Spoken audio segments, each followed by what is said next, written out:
So this is a small project that arose last summer when I was asking myself the question of, is it possible to do some hacky runabout using Halmos and Foundry to do symbolic testing on Vyper? And yeah, it was successful. So I'm here to tell you a story of how I got to integrate this language that doesn't have much tooling support by just using some hacking libraries. And I hope you can use it in your own projects.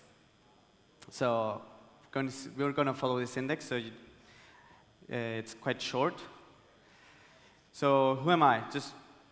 I'm a PhD student during the day. It's applied mathematics to biology, so nothing to do with blockchain. Then during the night, I'm JSR at Spearbit, and also a volunteer and alumni for Securium. So to motivate this talk and motivate why I started this project is that the Ethereum ecosystem realize the importance of diversity. So every different layer of the Ethereum ecosystem must benefit from diversity. Execution clients, right? We have Nethermind, Aragon, Geth, Aquila, Bizu, Red, right? Consensus clients, Lighthouse, Lodestar, Nimbus, Prism, Tiku. Development frameworks. We've got Foundry, it's been really popular lately. Hardhat, Brownie, Truffle, which sunsetted this year, ApeWorks. And also on language level, Solidity, Yule, Vyper, Huff, Phi, we even have Daisy, we have many more languages. So why is it so important? Well, as you may know, if one of these pieces breaks, the whole ecosystem won't fall down because there are other alternative clients, execution clients, consensus clients, frameworks, and languages that support the ecosystem while the failing part is still recovering.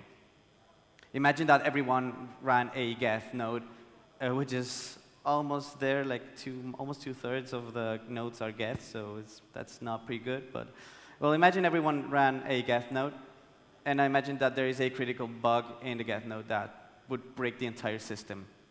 The whole Ethereum ecosystem would fall.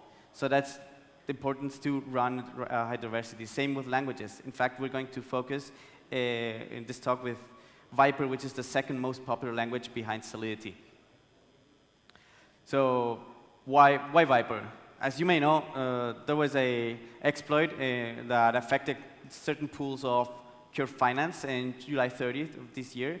Estimated 70 million losses, plus there was the largest MAV reward blocks ever. Why? Because the monsters of the dark forest, aka the generalized frontrunners, imitated the exploit and paid a lot of fees to the block proposer. So yeah, a lot of chaos, markets moved, and all because of a small failure in the Vyper compiler. So as you may know, Vyper has a native reentrancy lock. Some of you might be familiar with Python. Oh, pointer doesn't work. Python has a concept of decorators, which are like modifiers in Solidity, right? So there is the non-reentrant decorator, where you can set different lock types. So different functions can be marked non-reentrant at the same time, right? So here in this code example, we have the non-reentrant lock, but we could have non-reentrant lock 1, lock 2, and so on, right? So this makes sure that the dummy raw call cannot call itself, right? But when compiled in the versions 0.2.15, 0.2.16, and 0.3.0, this lock was malfunctioning, so you could actually do a reentrancy. But this is not the first time that a compiler has vulnerability. So in fact, our beloved Solidity has had many compiler bugs, and Certora, with their prover tool, have been really successful in pinpoint these bugs even before something happened. There are some very interesting Medium articles regarding that. One is called "The Solidity Compiler Silently Disrupts Storage," and Overly Optimistic Optimizer. And that was just found out thanks to symbolic testing and formal verification. Thing is, do we have support for Vyper? Do we have these tools for languages such as Vyper? The answer is, well, yes. Like Certora recently added support for Vyper and even made it free to use for everyone that participated in the CodeHawk's Vyper compiler competition. But again, we are, in this aspect, we're lacking diversity. Is there an alternative? Like, Proof is a great tool, but do we have more tools in our toolbox? Well, there's a tool called Halmos that was mentioned previously by Chandra as well. And Halmos is a open source also alternative to perform symbolic testing that leverages the Foundry tests for symbolic testing and formal verification. So how does it work, just in case you're not familiar with? You got a Foundry project, and you got your Foundry tests, then you got Halmos installed, and then you simply launch Halmos, and that goes through the tests and acts as prover. So instead of doing some Foundry fuzzing, it symbolically tries to find a counterexample in which the test fails. Right, so it is very easy to use, and it's just as simple as launching a comment. It has many settings, and as of now, it just supports Solidity.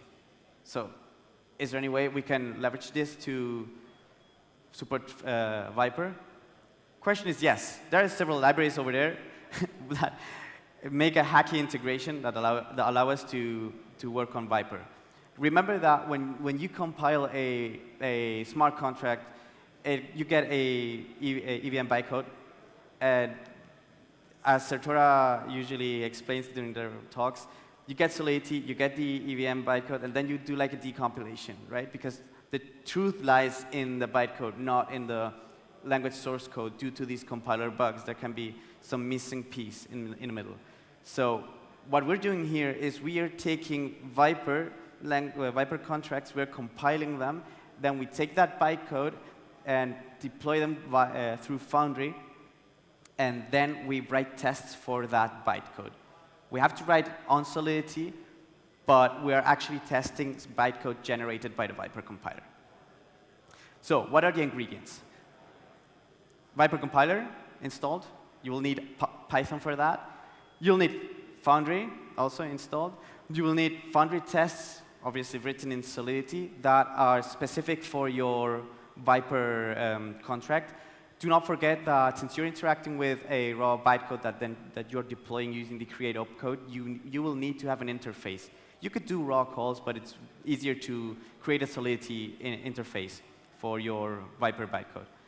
And then you would need something that allows to do that deployment. My choice would be PC Versatio's snake-made utils library. And I have put an asterisk there because in the repository I'm going to share, I've modified these deployment functions a little bit so I can use inheritance so that I don't write redundant code. But the idea is just you need some code that allows you to deploy Vyper on Foundry environment.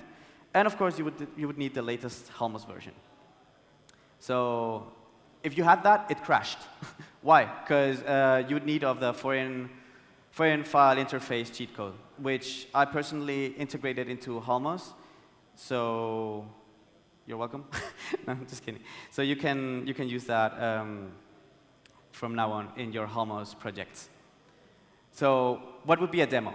So I took the most basic Halmos examples, rewrote them in Vyper as closely as possible. Remember, Vyper has certain logic that cannot be imitated in Solidity and vice versa. For example, Vyper doesn't have while loops, so you just have to do a for loop of a very big number and stuff like that. So I tried to write them as closely as possible, and here's a demo execution of the repo. So you would just launch Halmos with the foreign file interface flag, and then it will firstly compile the files.